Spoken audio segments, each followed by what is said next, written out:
네, 오늘 말씀도 히브리서 12장 1절에서 13절, 그 중에서도 특별히 9절에서 13절 사이의 말씀을 중심으로 하나님이 징계하시는 목적, 하나님 징계의 목적에 대해서 오늘 생각해 보고자 합니다. 9절에서 10절까지의 말씀을 제가 먼저 읽어보겠습니다. 또 우리 육신의 아버지가 우리를 징계하여도 공경하였거든 하물며 모든 영의 아버지께도 복종하며 살려 하지 않겠느냐. 그들은 잠시 자기의 뜻대로 우리를 징계하였거니와 오직 하나님은 우리의 유익을 위하여 그의 거룩하심에 참여하게 하시느니라. 무릇 징계가 당시에는 즐거워 보이지 않고 슬퍼 보이나 후에 그로 말미암아 연단받은 자들은 의와 평강의 열매를 맺느니라. 그러므로 피곤한 손과 연약한 무릎을 일으켜 세우고 너희 발을 위하여 곧은 길을 만들어 저는 다리로 하여금 어그러지지 않고 고침을 받게 하라. 지난 주일에는 하나님께서 징계하실 때 우리가 어떠한 자세를 가져야 되느냐에 대해서 생각해 보았습니다. 가볍게 여겨서도 안 되고 그렇다고 너무 심각하게 받아들여서 낙심해서도 안 된다고 했습니다. 낙심하지 않기 위해서는 우리에게 구름같이 둘러싼 허다한 정인들을 기억하고 믿음의 주여 또 온전케 하신 이 예수님을 바라보고 생각해야 한다고 마음에 새겼습니다. 그리고 하나님께서 우리를 징계하시는 목적에 마음을 집중해야 한다고 했습니다. 오늘은 하나님께서 우리를 징계하시는 목적에 대해서 함께 생각해 보고자 합니다. 첫째, 하나님께서는 우리의 유익을 위하여 징계하십니다. 우리의 유익을 위하여 징계하십니다. 9절과 10절을 다시 한 번 더 읽어보겠습니다. 우리 육체의 아버지가 우리를 징계하여도 공경하였거든 하물며 모든 영의 아버지께 더욱 복종하여 살려 하지 않겠느냐. 저희는 잠시 자기의 뜻대로 우리를 징계하였거니와 오직 하나님은 우리의 유익을 위하여 그의 거룩하심에 참여케 하시느니라. 여기서 잠시 자기 뜻대로 우리를 징계한 육체의 아버지와 하나님 아버지가 대조되고 있습니다. 잠시라는 말에서 육체의 아버지의 유한성을 절감하게 됩니다. 저희 아버지는 내 나이 30이 되던 해인 1980년 1월 11일에 돌아가셨습니다. 나는 중학교를 졸업하고 혼자 서울로 올라와서 고등학교를 다녔기 때문에 아버지의 품을 일찍 떠났습니다. 그리고 대학에 들어가고 군대에 갔다가 또 선교단체 스텝으로 일하는 기간에도 아버지와 많은 시간을 보내지 못했습니다. 국민학교 시절에도 아버님은 부산 지부 초등학교 교훈노조 위원장으로 늘 단식 투쟁을 하고 시위를 하다가 감옥에 가고 하느라고 아버지와 정다운 대화를 나눌 기회를 별로 가지지 못했습니다. 아버님 돌아가시고 유품을 정리하는 가운데 아버지와 사진을 같이 찍은 적도 별로 없다는 것을 알았습니다. 물론 그 시대에는 사진이 그렇게 많이 찍던 시대는 아니었긴 했지만은 그래도 사진이 너무도 부족했습니다. 고등학교 졸업식 날 함께 찍은 사진이 유일한 사진이 아닌가 싶을 정도였습니다. 그리고 아버님과 영화도 제대로 함께 잘 보지 못했던 것 같습니다. 그래도 기억에 남는 것이 아버지와 어릴 때 카이강의 다리라고 하는 그런 영화를 아버지와 단둘이 함께 본 기억이 늘 마음에 있습니다. 이와 같이 유한한 존재인 육체의 아버지는 우리를 징계하시되 자기 뜻대로 징계한다고 오늘 말씀에서 말하고 있습니다. 여기서 자기 뜻대로라고 하는 것은 자기 마음대로라는 의미는 아닐 것입니다. 표준 세번역 성경에 보면은 자기 생각대로라고 되어 있습니다. 육체 아버지는 인간인지라 자식을 위한다고 하지만은 자기 자신의 명예와 체면도 함께 생각하는 면이 있습니다. 자기가 이루지 못한 꿈을 자식에게 강요하기도 합니다. 그러니까 육체 아버지는 자기 자신을 위하는 생각과 자식을 위하는 생각이 섞여 있는 셈입니다. 저희 아버님은 48세 때까지 고시에 응시해서 계속 떨어졌습니다. 30대부터 고시에 응시를 했으니까 수도 없이 떨어졌습니다. 아버님이 48세까지 사법고시에 응시했다고 하는 것도 아버님 돌아가시고 유품을 정리하다가 알았습니다. 그 유품에 48세 응시표 사진이 붙어 있는 사법고시 응시표가 있었습니다. 또 그 옆에 조선시대에 79생에 장원급제한 선비의 기사가 스크랩 되어 있었습니다. 얼만큼 아버님이 거기에 집착했는가 하는 것을 알 수 있습니다. 내가 고등고시 준비에 유리한 대학에 합격했을 때 아버님의 기대가 컸을 것입니다. 그때 내가 고시를 포기하겠다고 선언했을 때 아버님은 몹시 절망하시고 괴로워하셨습니다. 이와 같이 육체 아버지는 자기 뜻대로 자식을 위하는 마음과 또 자기 자신의 그러한 생각이 합해진 가운데 우리를 징계하고 우리를 또 건면하는 그러한 면이 있습니다.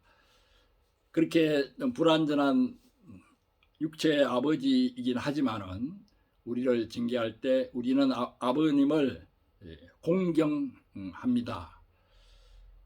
아버지가 조금 나무란다고 아버지를 멀리하는 아들이 있다면은 불효자일 것입니다.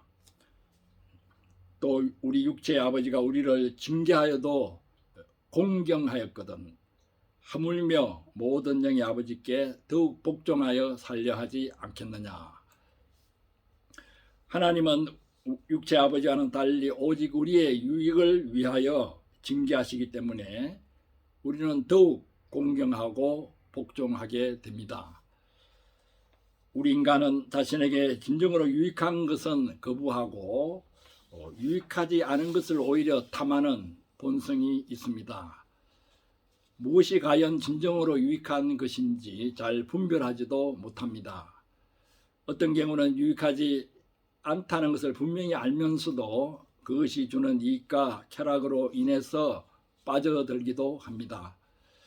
하나님은 우리에게 가장 유익한 것을 주시기 위해서 덜 유익한 것이나 유익하지 않은 것을 우리에게서 연단을 통해서 징계를 통해서 빼앗아 가십니다. 그것들을 빼앗아 갈 때 우리는 하나님의 징계를 느낍니다. 매를 때려야만 유익하지 않은 것들로 자꾸 빠져드는 우리의 손길을 막을 수 있기 때문입니다.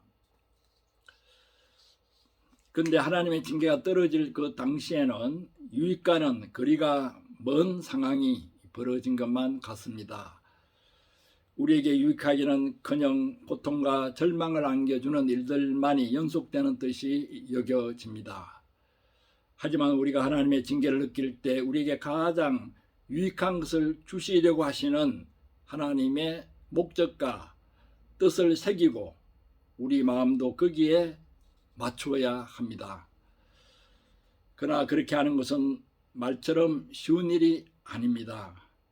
징계의 강도에 따라 무척 어려운 일이 될 수도 있습니다. 그러나 하나님께서 어째서든지 우리에게 덜 유익하거나 유익하지 않은 것을 제거하시고 정말로 유익한 것을 주시기 위해서 우리를 징계하신다는 그 징계의 목적에 우리의 마음을 맞춰야 합니다.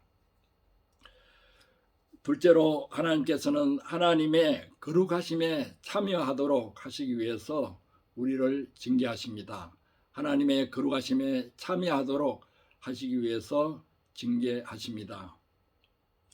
우리에게 있어 가장 유익한 것은 무엇보다 하나님의 거룩한 성품에 참여하는 것입니다. 이 세상의 어떤 것보다도 하나님의 거룩한 성품을 본받고 덧입어서 인격이 변화되는 것이 가장 우리에게 유익합니다. 여기서 보면 하나님께서 우리를 징계하시는 목적과 이유가 분명합니다. 바로 우리의 인격과 성품 때문에 징계하시는 것입니다.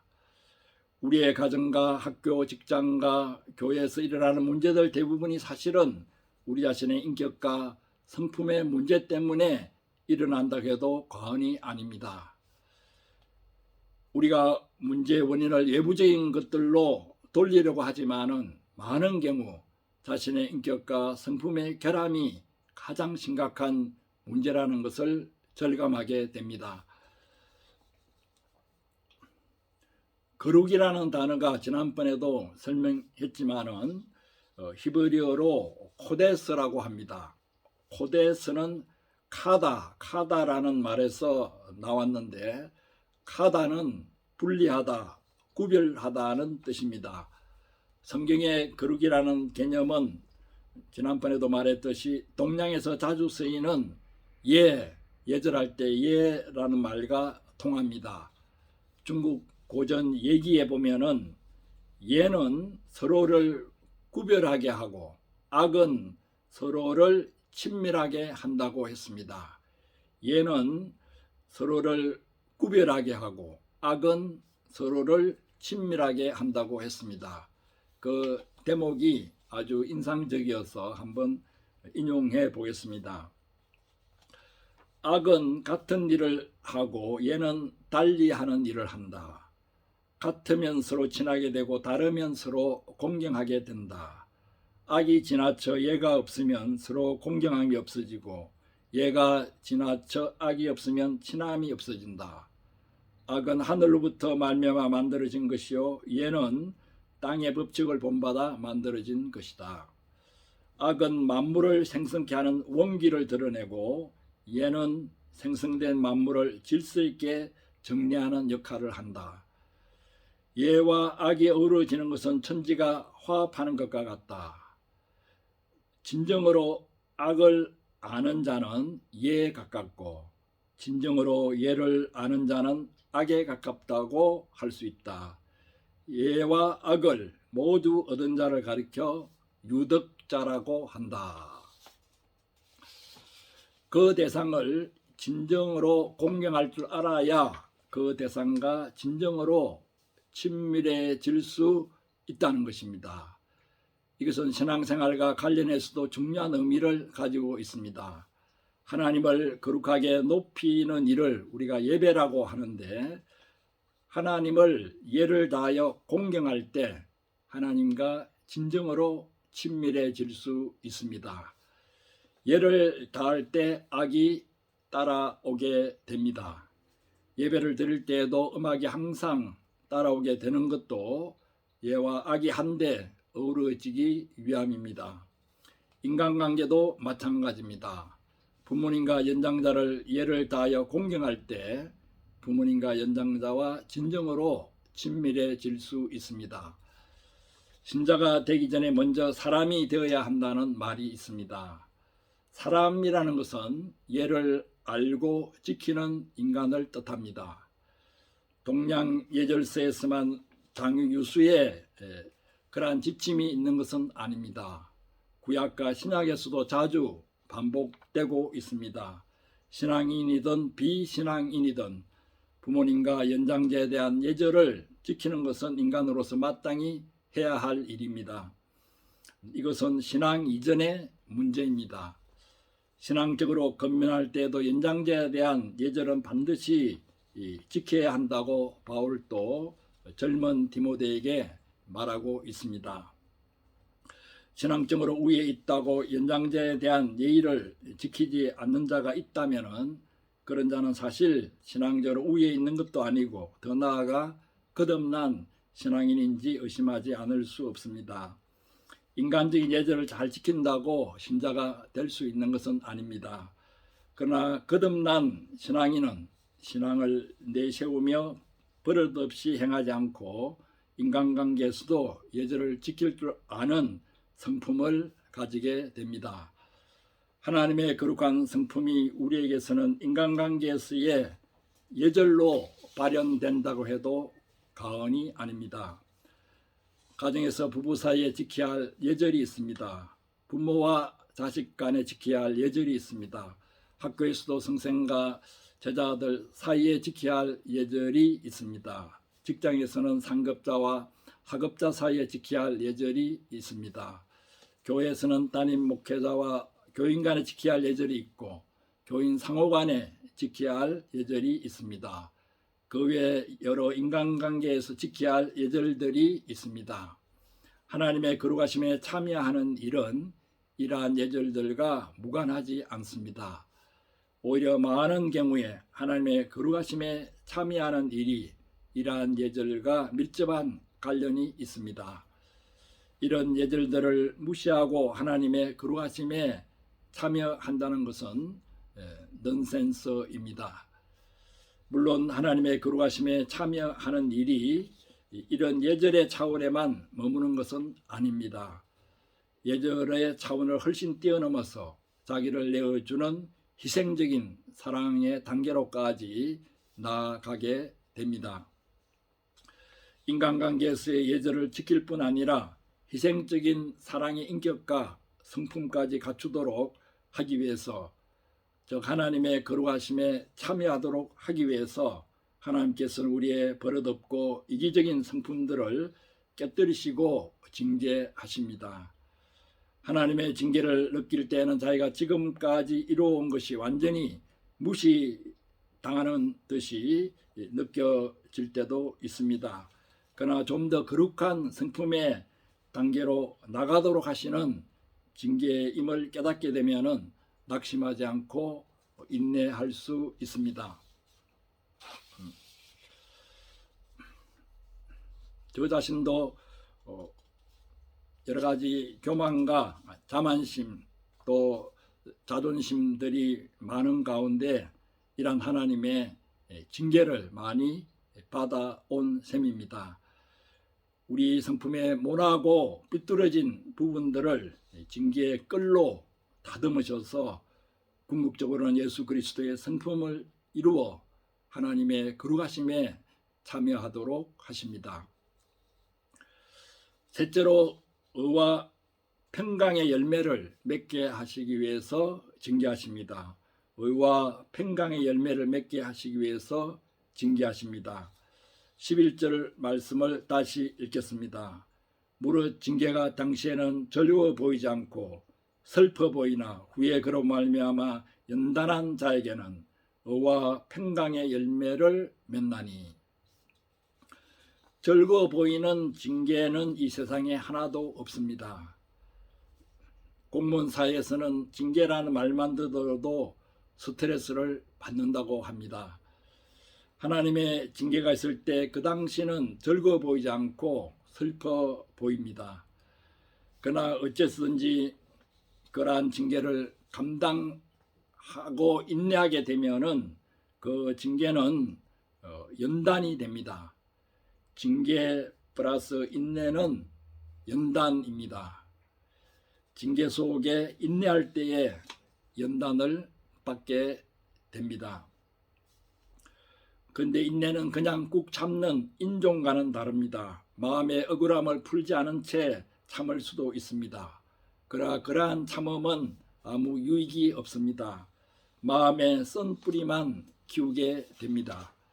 인내는 하나님께서 징계하시는 목적과 뜻에 마음을 맞추어 참는 것을 의미합니다.